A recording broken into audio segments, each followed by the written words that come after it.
کہ جو P T I ہے نا وہ ایک سوشل میڈیا کی پارٹی ہے.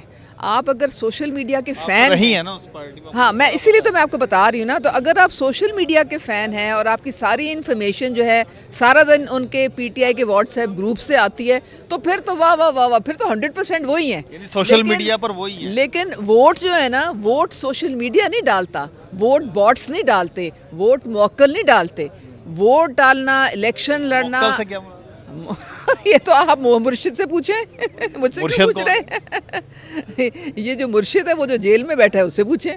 اچھا, وہ کچھ کر رہے ہیں اس معاملے میں؟ مجھے لگتا ہے سارے فیل ہو گئے ہیں موکل. اچھا دیکھیں یہ مکافات عمل ہے.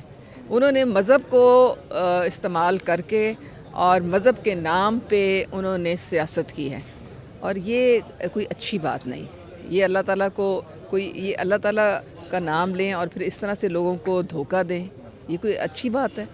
السلام علیکم میڈم. جی وعلیکم السلام. میڈم کاغذات نامزدگی جمع کروا دی ہے آپ نے؟ بالکل الحمدللہ, نیشنل اسمبلی کے لیے بھی کروائے ہیں, پروونشل کے لیے بھی کروائے ہیں. مخصوص نشستوں کے؟ جی جی بالکل مخصوص نشستوں پہ. میڈم ابھی بھی آپ کو لیول پلینگ فیلڈ کی باتیں ہو رہی ہیں, تحریک انصاف بار بار ایک ہی یہ بات کرے, کس طرح کی لیول پلینگ فیلڈ ان کو چاہیے؟ مجھے نہیں معلوم جی ان کو کس طرح کی چاہیے. ان کو ہر طریقے کی اجازت ہے, نہ ان کا کوئی نشان ابھی تک کینسل ہوا ہے, ان کے پاس بلے کا نشان بھی ہے, اور ان کے پیپرز بھی اگر کوئی فائل کرنا چاہے تو وہ کر سکتے ہیں. لیکن جن کے خلاف عدالتوں میں کیسز چل رہے ہیں وہ مطلب قانونی طور پہ جب تک وہ کلیئر نہیں ہوں گے تو وہ کس طرح الیکشن لڑ سکتے ہیں؟ یہ اب دیکھیں نا, ہمارا ایک ملک ایک کانسٹیٹیوشن ایک آئین کے مطابق چلتا ہے. لیکن میڈم ان کو سزا تو نہیں ہوئی نا؟ تو پھر نہیں, لیکن کیس کلیئر ہوئیں گے تو پھر وہ الیکشن لڑ سکتے ہیں, وہ اس سے پہلے نہیں لڑ سکتے. وہ میرے خیال میں آئین میں یہ ہے کہ جب تک سزا یافتہ نہ ہو وہ نہیں لڑ سکتا. نہیں کیسز ہونا دیکھیں, جو ایک ریاست پہ حملہ کرنے والا کیس ہے, کہہ رہے ہیں کہ جو جن کی ٹرائل ملٹری کورٹس میں ہونی ہے وہ تو آؤٹ ہیں. اچھا, یعنی جو ملٹری کورٹس میں جن کے کیسز چل رہے ہیں وہ الیکشن نہیں لڑیں گے, آپ کا یہ کہنا ہے؟ نہیں, میں دیکھیں نا, میں تو ایک لے مین ہوں. تو مجھے تو یہی پتہ ہے کہ کوئی جو دہشت گردی ہوتی ہے اس کی تو کوئی معافی تلافی نہیں ہوتی ہے, اس کی تو سزا بھگتنی پڑتی ہے. اور باقی جو کیسز ہیں ٹھیک ہے, عدالتیں اگر اجازت دیتی ہیں, الیکشن کمیشن اگر اجازت دیتا ہے تو ضرور لڑیں. ہم تو ایک سیاسی جماعت ہیں, ہم تو اپنی تیاری کر رہے ہیں, وہ اپنی تیاری کریں. پبلک میں آپ گئی ہوں گی, کیا اس میں ریشو ہے پاپولیرٹی کی نون لیگ کی؟ دیکھیں جو پی ٹی آئی ہے نا وہ ایک سوشل میڈیا کی پارٹی ہے. آپ اگر سوشل میڈیا کے فین رہی ہے نا اس پارٹی میں. ہاں میں اسی لیے تو میں آپ کو بتا رہی ہوں نا. تو اگر آپ سوشل میڈیا کے فین ہیں اور آپ کی ساری انفارمیشن جو ہے سارا دن ان کے پی ٹی آئی کے واٹس ایپ گروپ سے آتی ہے تو پھر تو واہ واہ واہ واہ, پھر تو 100% وہی ہیں. سوشل میڈیا پر وہی ہے. لیکن ووٹ جو ہے نا, ووٹ سوشل میڈیا نہیں ڈالتا, ووٹ باٹس نہیں ڈالتے, ووٹ موکل نہیں ڈالتے. ووٹ ڈالنا, الیکشن لڑنا, موکل سے کیا مراد؟ یہ تو آپ مرشد سے پوچھیں, مجھ سے کیوں پوچھ رہے ہیں؟ یہ جو مرشد ہے وہ جو جیل میں بیٹھا ہے اس سے پوچھیں. اچھا, وہ کچھ کر رہے ہیں اس معاملے میں؟ مجھے لگتا ہے سارے فیل ہو گئے ہیں موکل. اچھا دیکھیں یہ مکافات عمل ہے. انہوں نے مذہب کو استعمال کر کے اور مذہب کے نام پہ انہوں نے سیاست کی ہے, اور یہ کوئی اچھی بات نہیں. یہ اللہ تعالیٰ کو یہ اللہ تعالیٰ کا نام لیں اور پھر اس طرح سے لوگوں کو دھوکہ دیں, یہ کوئی اچھی بات ہے؟ یہ جو 9 مئی والا جو سانحہ ہوا ہے, پاکستان کی تاریخ کا سب سے بڑا یہ سانحہ ہے, آپ کیا سمجھتی ہیں کتنا عرصہ پہلے انہوں نے یہ سازش رچائی ہوگی؟ آپ اس جماعت میں رہی ہیں, کس طرح کی باتیں ہوتی تھیں وہاں پر؟ دیکھیں جی 2018 سے پہلے وہ ہمیں کہتے تھے کہ آپ سول ڈس اوبیڈینس کریں. آپ کو پتہ ہے انہوں نے ہمیں کہا گیس کے بل جلا دو, بجلی کے بل نہ دو, روڈ ٹیکس نہ دو. ہم بڑی ہلہ شیری کے ساتھ جا کے تو یہ کام کرتے رہے. ہم نے سوچا کہ ہمارا لیڈر ہے تو کوئی اس میں صحیح بات ہی وہ کر رہا ہوگا, اس میں کوئی اچھائی ہوگی. آنکھوں پہ پٹی باندھی ہوئی تھی نا اس وقت, بالکل باندھی ہوئی تھی. اچھا, بعد میں پتہ چلا کچھ دنوں کے کہ جی خود انہوں نے گیس کا بل پے کر دیا, کیونکہ بیگم صاحب کہہ رہی ہیں کہ میں ٹھنڈے پانی سے نہا نہیں سکتی, اور ہمارے گیس کے بیگم صاحب کون؟ ہمارے گیس کے وہ جو نمبر 2 تھیں اس وقت, اور ہمارے گیس کے بل کٹ گئے. اچھا اب یہ جو انہوں نے انتشار کی سیاست شروع کی یہ انہوں نے کی ہے 2022 بلکہ جب ان کو پتہ چلا ہے نا کہ یہ ان کی میجورٹی ختم ہو گئی ہے تب سے بالکل تب سے انہوں نے یہ شروع کیا، تب سے یہ معاملہ تھا۔ اور دو طرح کے گروہ تھے پی ٹی آئی میں، ایک وہ تھے جن کو وہ کانفیڈنس میں نہیں لیا، آپ نے پرویز خٹک کو سنا ہوگا، آپ نے شفقت محمود کو سنا ہوگا، وہ منع کرتے تھے اس چیز سے۔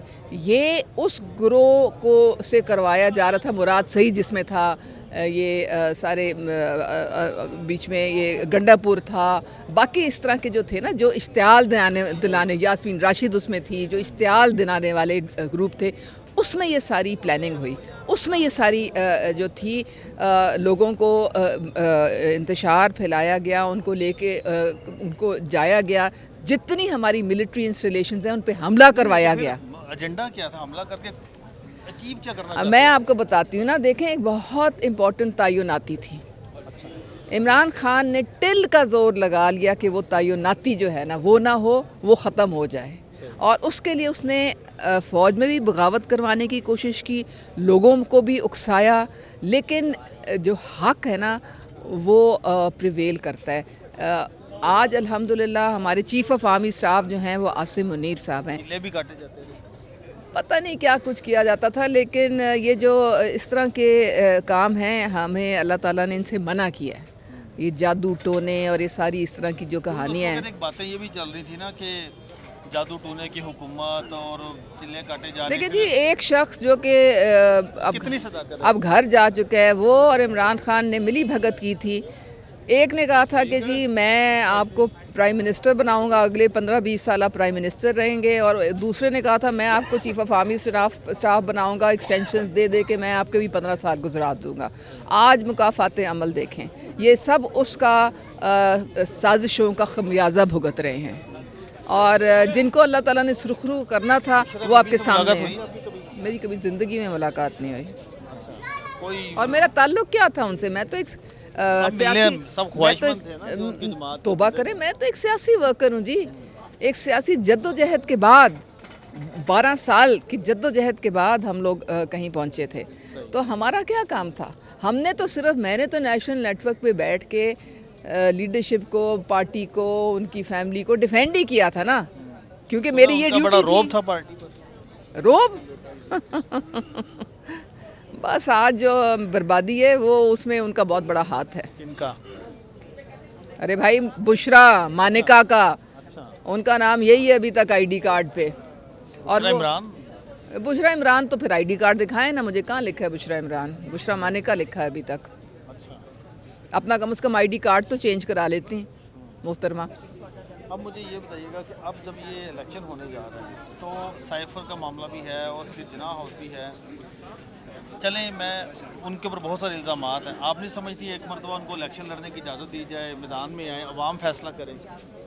قانون اپنا راستہ خود نکالتا ہے، میرے آپ کے کہنے سے کوئی فرق نہیں پڑنا۔ سائفر نہایت سیریس کیس ہے، اس کو ہم ڈسکس بھی نہیں کر سکتے ہیں میڈیا پہ، ٹھیک ہے؟ تو نہ وہ ہم ڈسکس کر سکتے ہیں، اور نہ 9 مئی والا ہم، وہ 9 مئی بلیک دن تھا پاکستان کے لیے، اور اس کا خمیازہ ان ساروں کو بھگتنا پڑے گا۔ آج ایک بات ذرا بتا دیں، جب آپ، کیونکہ آپ کی بہت عرصہ پی ٹی آئی سے آپ نے سارا سیاست کی ہے، جب آپ چھوڑنے لگی تو خان صاحب نے روکا، کوئی بات کی آپ سے کہ نہ جائیں، آپ کے تحفظات دور کر دیتے ہیں، کوئی ایسی بات ہوئی؟ دیکھیں جی، یہی تو خان صاحب کی فیلنگ تھی ایز اے لیڈر، ان کو پتہ تھا کہ یہ نظریاتی کارکن ہے، یہ جان نثار ہے، کم از کم بلا کے پوچھ تو لیتے، بی بی یہ کیا ہوا تھا، یہ کون سی سازش تھی، کیوں اس طرح سے تم نے بات کی؟ انہوں نے تو منہ پرے کر لیا تھا، انہوں نے تو بات ہی نہیں سنی، نہ موقع دیا کہ میں کوئی جا کے ان کو کہوں کہ یہ ہوا کیوں ہے، اس لیے کیونکہ ساتھ جو مرشد بیٹھا ہوا تھا وہ کانوں میں پھونکے مارتا تھا۔ کون سا مرشد؟ ارے کون سا تھا، ایک ہی تھا، کون؟ میں نے ابھی تو بتایا آپ کو۔ اچھا، تو مرشد سے آپ کو کیا اختلاف؟